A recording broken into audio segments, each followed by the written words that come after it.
Nós vamos ler todo o capítulo 4 de 1 João, da carta do apóstolo João, a primeira carta, capítulo 4. Diz assim a palavra do Senhor: Amados, não creais em todo espírito, mas provai se o espírito vem de Deus, porque já muitos falsos profetas têm surgido no mundo. Nisto conheceis o Espírito de Deus. Todo espírito que confessa que Jesus Cristo veio em carne é de Deus.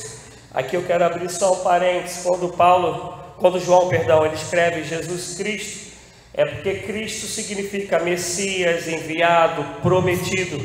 Então, quando ele está falando de Jesus Cristo, está falando daquele que a profecia toda do Velho Testamento disse que viria. Então, todo mundo que confessa que Deus se fez carne e habitou entre nós, esse é o Salvador, esse realmente é de Deus.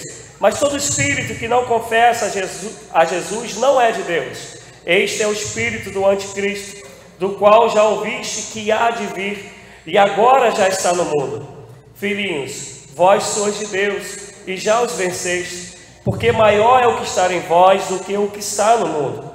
Eles são do mundo, por isso falam do mundo, e o mundo os ouve. Nós somos de Deus, e quem conhece a Deus nos ouve. Mas aquele que não é de Deus não nos ouve. Nisto reconhecemos o espírito da verdade e o espírito do erro. Amados, amemo-nos uns aos outros, pois o amor é de Deus. Quem ama é nascido de Deus e conhece a Deus. Aquele que não ama não conhece a Deus, porque Deus é amor. Nisto se manifestou o amor de Deus para conosco, em que Deus enviou o seu Filho unigênito ao mundo, para que por meio dele vivamos. Nisto está o amor, não em que nós tenhamos amado a Deus, mas em que ele nos amou e enviou o seu Filho como propiciação pelos nossos pecados. Amados, se Deus nos amou, nós também devemos amar uns aos outros. Ninguém jamais viu a Deus, mas se amarmos uns aos outros, Deus está em nós e em nós é aperfeiçoado o seu amor. Nisto conhecemos que estamos nele, e ele em nós, por ele nos ter dado do seu Espírito, e vimos e testificamos que o Pai enviou o seu Filho como Salvador do mundo. Todo aquele que confessar que Jesus é o Filho de Deus, Deus está nele, e ele em Deus. E nós conhecemos e cremos no amor que Deus tem por nós. Deus é amor. Quem está em amor, está em Deus e Deus nele. Nisto é aperfeiçoado em nós o amor, para que no dia do juízo tenhamos confiança, porque qual ele é, somos nós também neste mundo. No amor não há medo, antes o perfeito amor lança fora o medo, porque o medo produz tormento.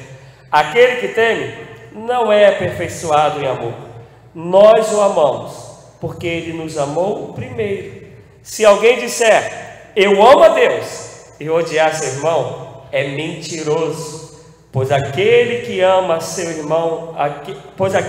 ama seu irmão, a quem viu, como pode amar a Deus a quem não viu?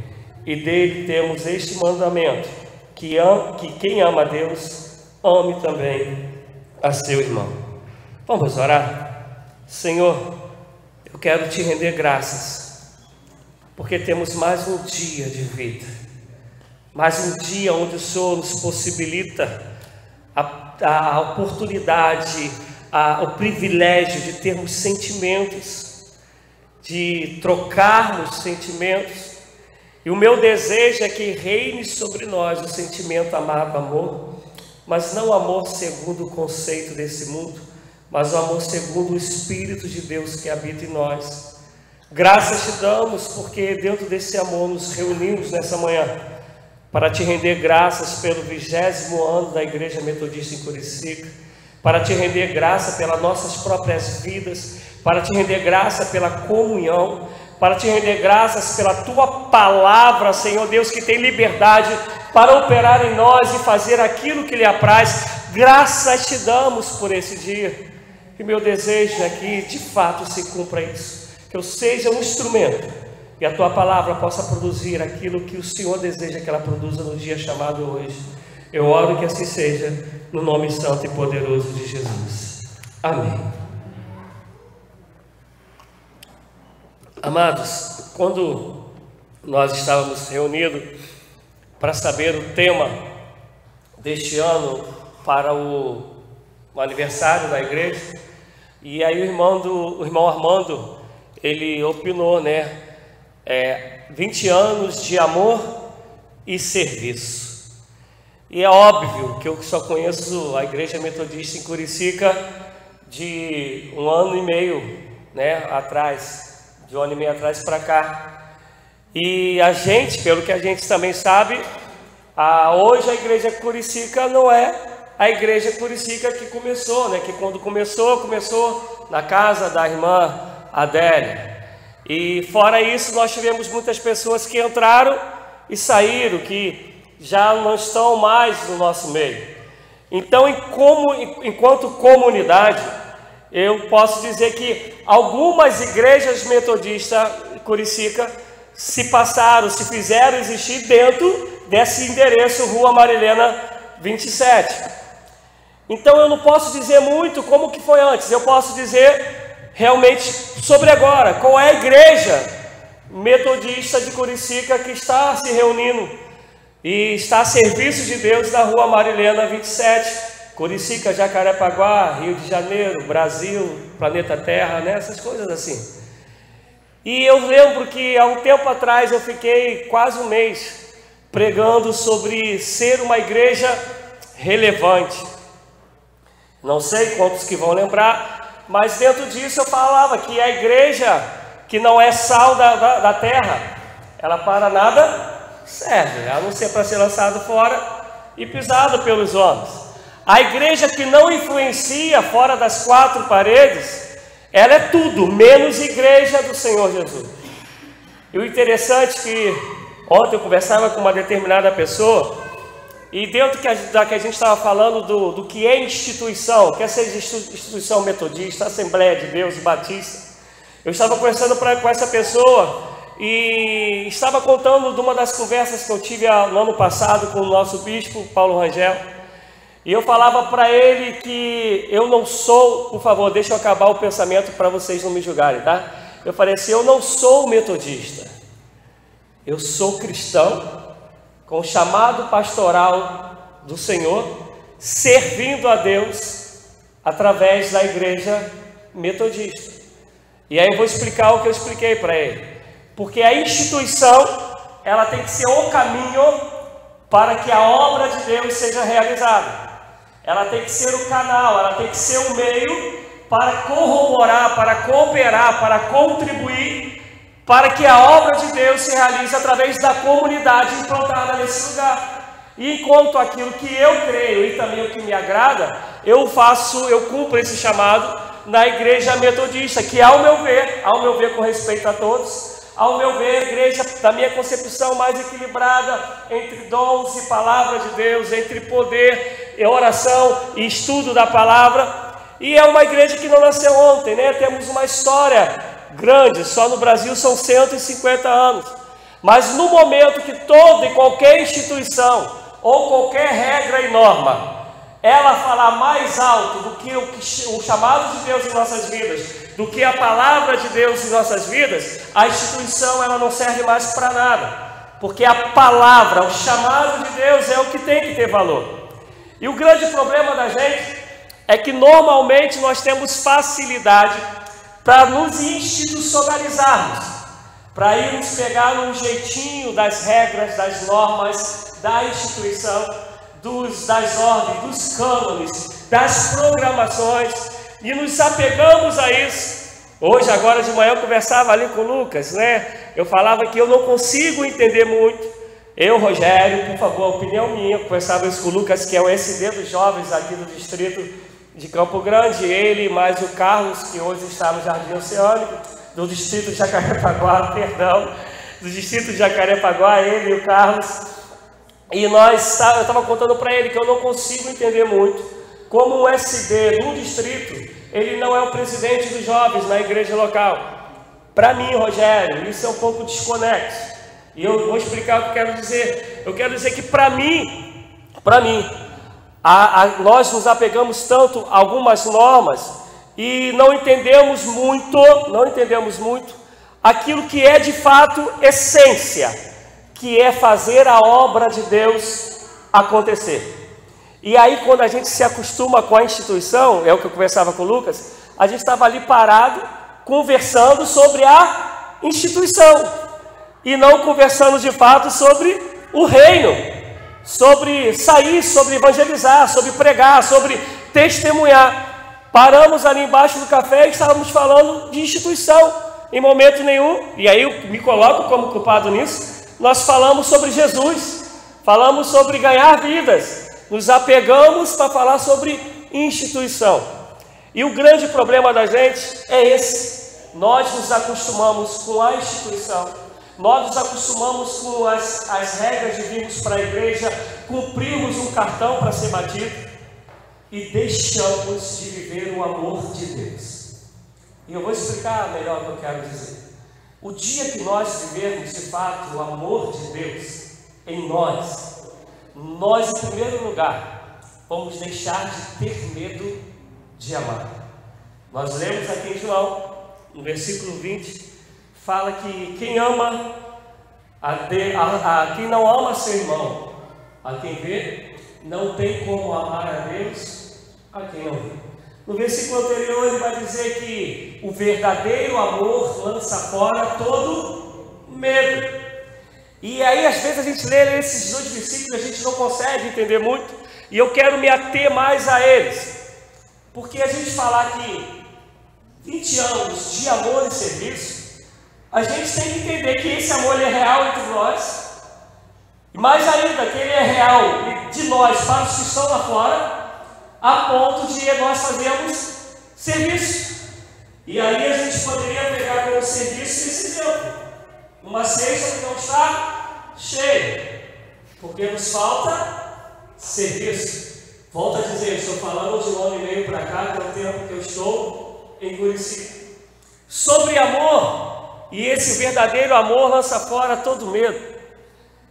A gente está num século do país, do mundo, melhor dizendo, capitalista, egoísta, individualista, onde nossos relacionamentos eles são maravilhosos quase sempre através de Facebook e WhatsApp, mas quando chega na hora da gente falar eu amo, na hora da gente abraçar, na hora da gente falar assim, ó, pode contar comigo, olhando nos olhos, tocando na pessoa, nós temos dificuldade.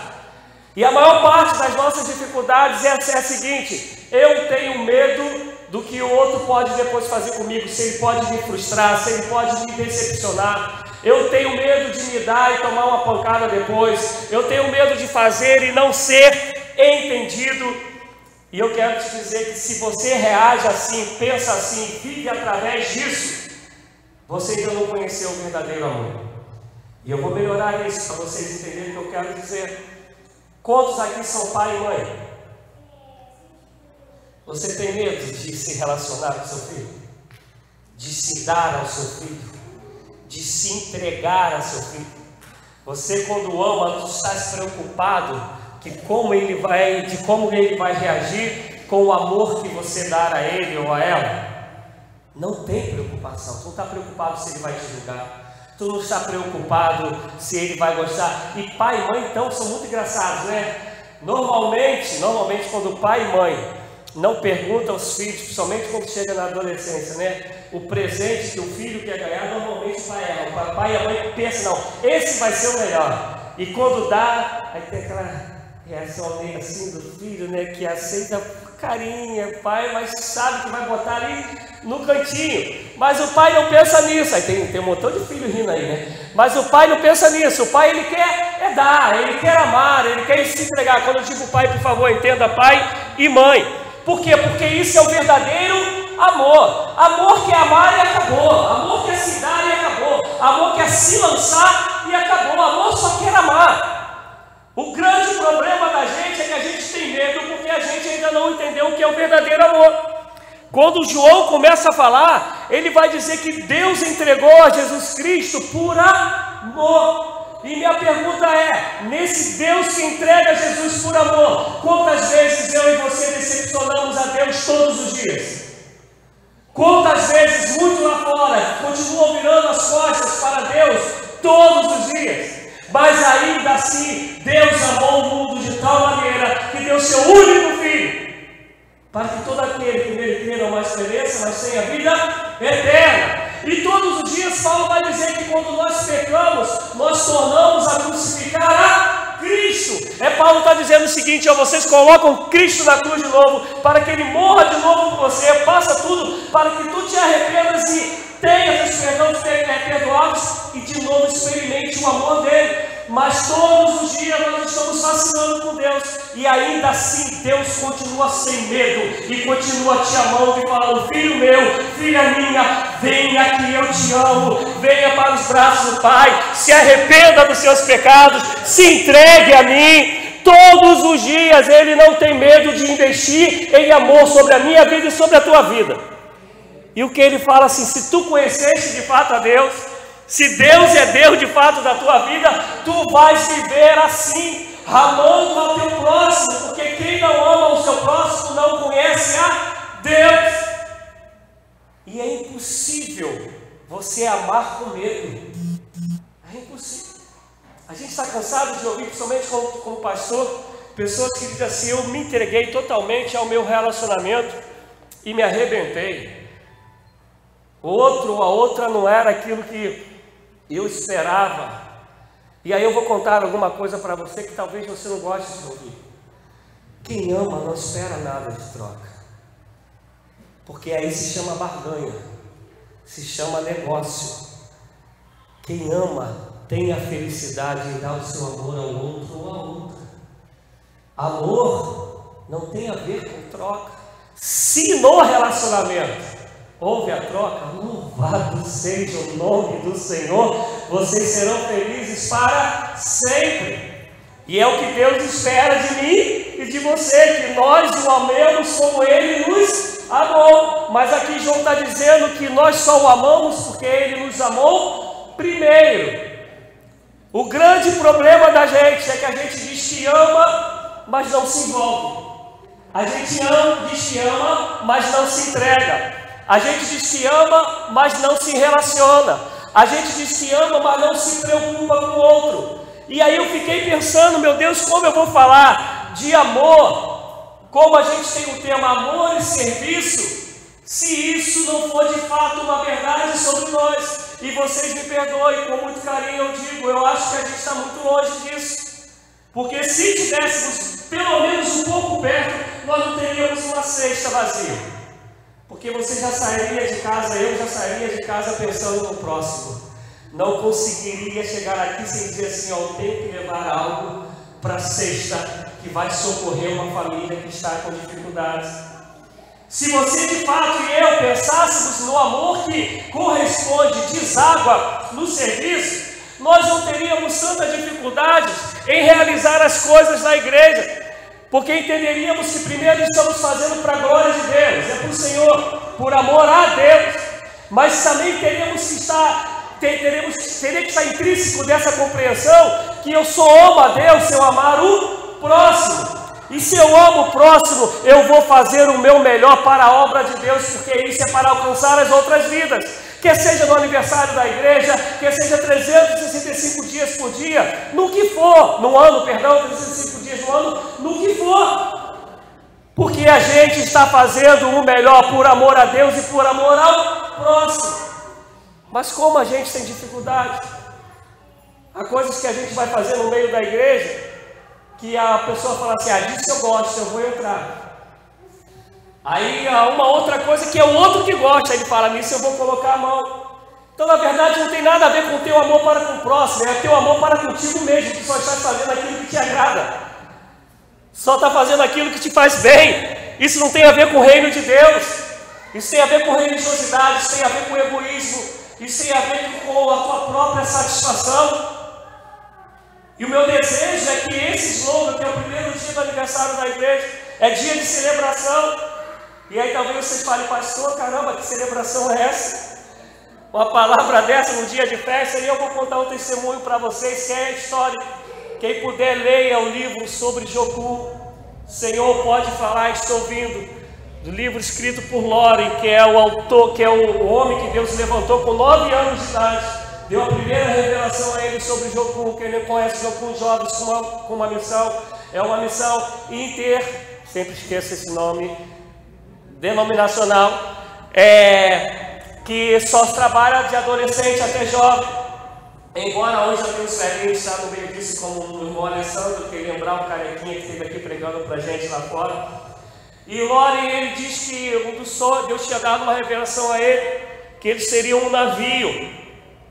E esse navio era para que eles pudessem alcançar melhor e de forma mais rápida as outras pessoas, e principalmente o pessoal indígena, das florestas, essas coisas todas. E ele, sempre que Deus dava uma revelação a ele, colocava algo no coração dele, ele nunca teve dificuldade de arrumar patrocinadores. E o engraçado é que ele encontrou uma esposa, né? Eu creio que Deus direciona. Jovens, juvenis, orem a Deus para o seu esposo, pela sua esposa, pelo seu namorado, a sua namorada. A vida dele e dela era uma malinha com uma foto deles de casamento e com algumas roupas. Isso é o que eles tinham de pertence, porque cada hora eles estavam no campo, eles não tinham coisas materiais nenhuma. E Deus colocou uma mulher que cria igual a ele, que era dirigida pelo Espírito igual a ele, e assim eles viveram. E ele é vivo, 95, 96 anos que ele está no dia de hoje, glória. E aí Deus colocou no coração dele que daria a ele um navio. E aí ele viu o navio, orou, e aí Deus enviou um empresário que deu 50% da entrada. E os outros 50% eles teriam que se virar. E nisso tinha que fazer algumas reformas no navio. E Deus levantou marceneiro, serralheiro, pintor, gente de tudo quanto é profissão para poder restaurar o navio. E aqui pessoal tudo feliz, tudo alegre. E o Loren não conseguia a segunda parte do navio. E o contrato era que se ele não desse a segunda parte, ele perderia o navio. E o tempo chegando e ele não entendia, porque Deus sempre providenciava, sempre levantava alguém, e era a primeira vez que ele estava vivendo aquilo. Até que ele vai e tem um sonho. Ele sonha que está acontecendo uma grande festa, e a festa é no navio. E aí, a festa acontecendo na parte de baixo do navio. E aí desce um homem muito triste, onde todos estão se alegrando na festa, menos esse homem que está se alegrando na festa. E aí o Loren vai e entende o que estava acontecendo.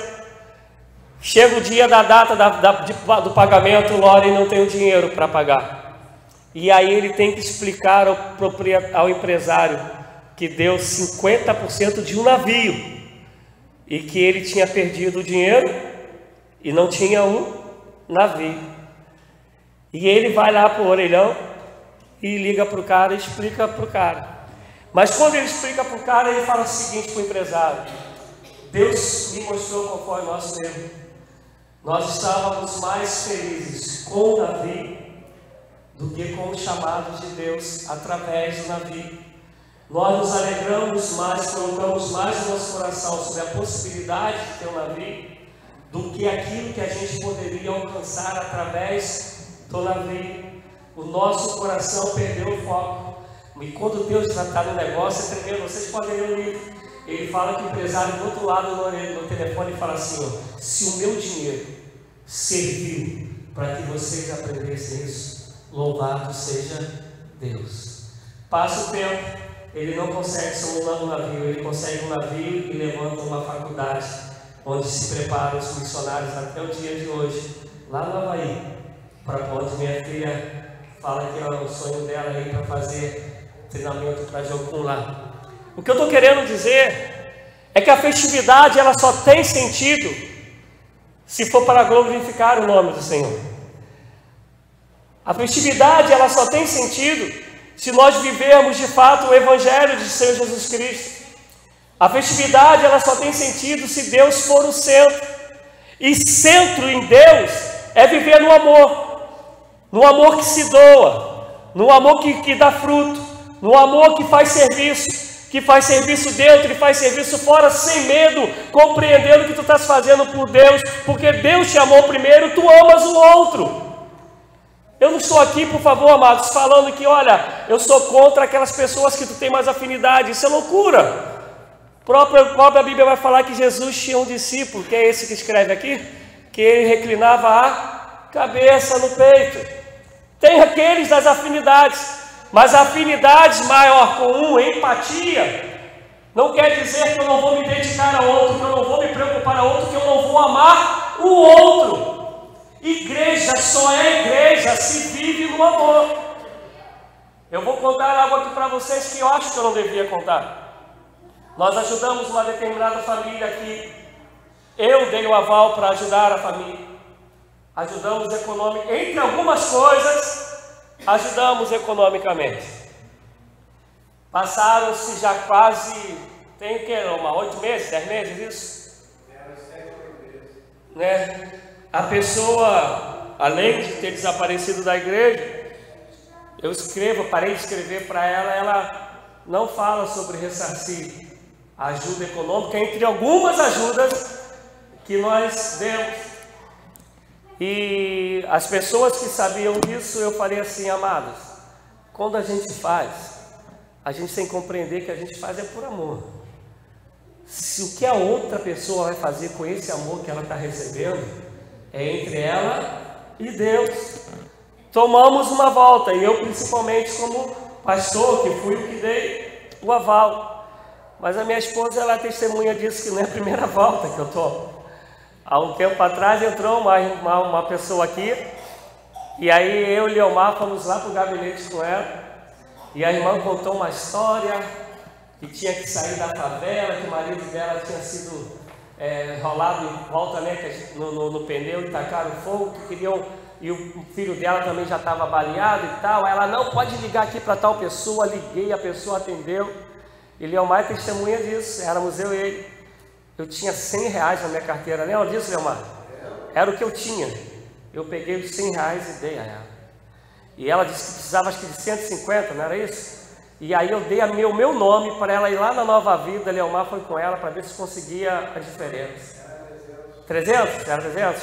E aí ela conseguiu a diferença lá. Depois chega no zap, nem lembro se foi o Leomar quem me mandou, que a mulher era maior 71 e estava indo de igreja em igreja, dando volta, contando a mesma história. E não foi dinheiro da igreja, não, era o único que eu tinha na minha carteira. Eu ainda falei para o Leomar, falei, depois a minha esposa vai comer no fígado, mas não tem.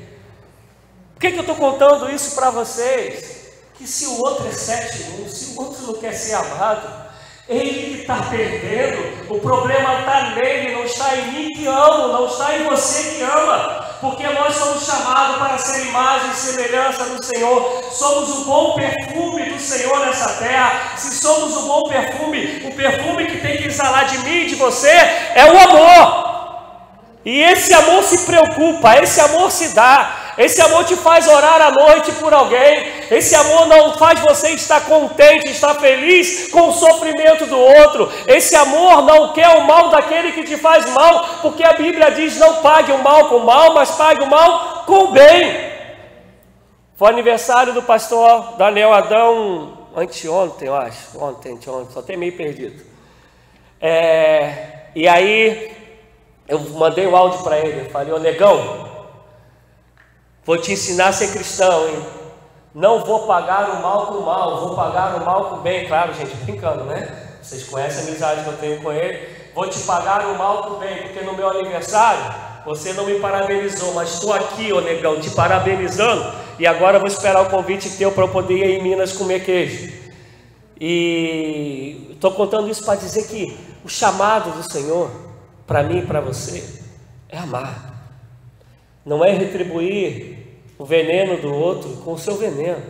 Porque se você é de Deus, todo veneno foi lançado por terra em nome de Jesus. O que tem que exalar de você é amor.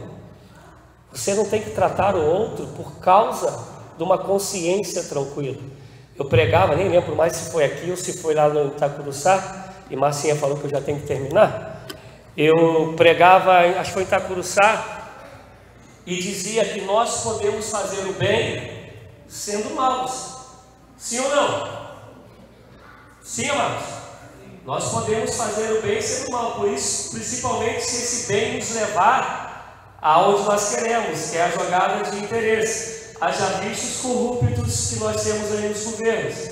Você pode fazer o bem sendo mal.